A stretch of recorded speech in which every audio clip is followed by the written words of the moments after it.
যাবে না। আমাদেরকে এখন নারীরা বিশ্বজয় করছে, আমরা নারীরা এখন বিশ্বজয় করব। আমি তো আর প্রাত্যত্য অঞ্চলে বসে থাকলে হবে না, আমাকে এখন বিশ্বজয় করব। সপ্তাহের বাদে তো বইন, তো বইনের লাগি তো মায়া অবশ্যই লাগে।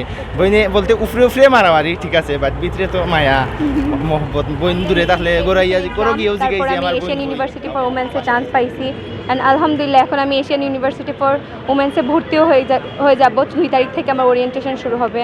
সো এখন এই যে এখানে চান্স পাইলাম এর জন্য সবাই আমাকে এত অ্যাপ্রিসিয়েট করতেছে, আমার অনেক ভালো লাগতেছে। ইভেন আমার কলেজ থেকেও আমাকে এখন সবাই সংবর্ধনা দিতেছেন, প্রশংসা করতেছেন, আলহামদুলিল্লাহ অনেক ভালো লাগতেছে।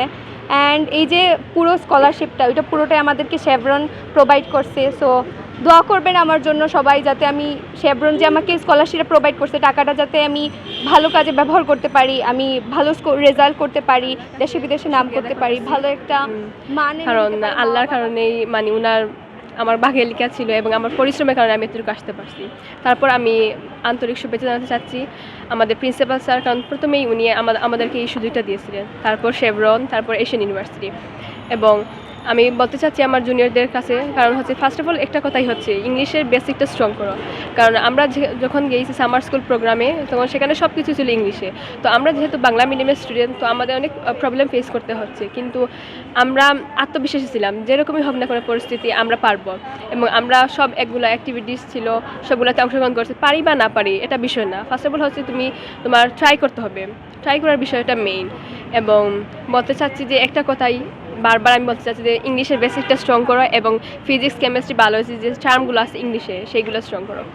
আর আমি আমার কলেজের ব্যাপারে বলতে চাচ্ছি যে আমি চাই আমার কলেজটা শুধু যেন বাংলাদেশে না, সারা ইন্টারন্যাশনাল পর্যায়ে আমি যদি আমার কলেজটাকে এবং এই বাংলাদেশটাকে নিয়ে যেতে পারি, সেটাই প্রত্যাশা আমার। এবং আমি 2025 সালে এইচএসসি পরীক্ষা দিয়েছি। তারপর থেকেই আমার ইন্টেনশন ছিল যাতে আমি কোনো বাইরের কান্ট্রির কোনো ইউনিভার্সিটিতে ইন্টারন্যাশনাল মানের শিক্ষা নেওয়া, ওইটা সম্ভব হয় নাই। তারপর আমি সামার স্কুলে জয়েন করি এবং আমি মনে করি এটা আমার জীবনের একটা turning point and golden opportunity.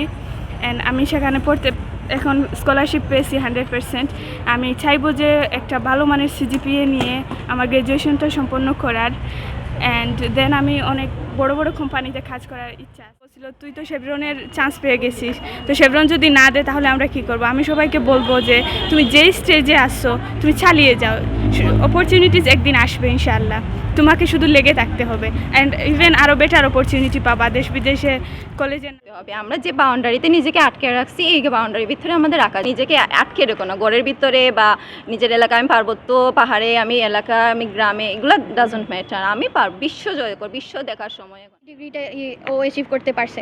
So I think that's gonna B a very powerful moment for Bangladesh, যে আমরা বাংলাদেশকে গিয়ে রিপ্রেজেন্ট করতে পারবো এবং ওখানে যদি আমরা ভালো কিছু অ্যাচিভ করতে পারি ওইটা অফকোর্স বাংলাদেশেরই নাম হবে, রাইট? বা সিলেটেরই বলা যায় নাম হবে, বিকজ ওইখানে তো সবাই অন্য দেশের থাকবে, কেউ কেউ ফিলিপিনো থাকে, আমি দেখছি অনেকেই ফিলিপিনো আফগানি ওরা থাকে। বাট আমরা যখন বাংলাদেশ থেকে কেউ যাব, ফর এক্সাম্পল এশিয়ান ইউনিভার্সিটিতে, ওইখানে 15 কান্ট্রির মেয়েরা আছে, কেউ বলে 19, তো ওইখানে খুব কম সংখ্যক বাংলাদেশি আছে। বাট যখন আমরা যাব তখন তো আমরা আমাদের বাংলাদেশকে রিপ্রেজেন্ট করবো, রাইট? সো আই থিঙ্ক এটা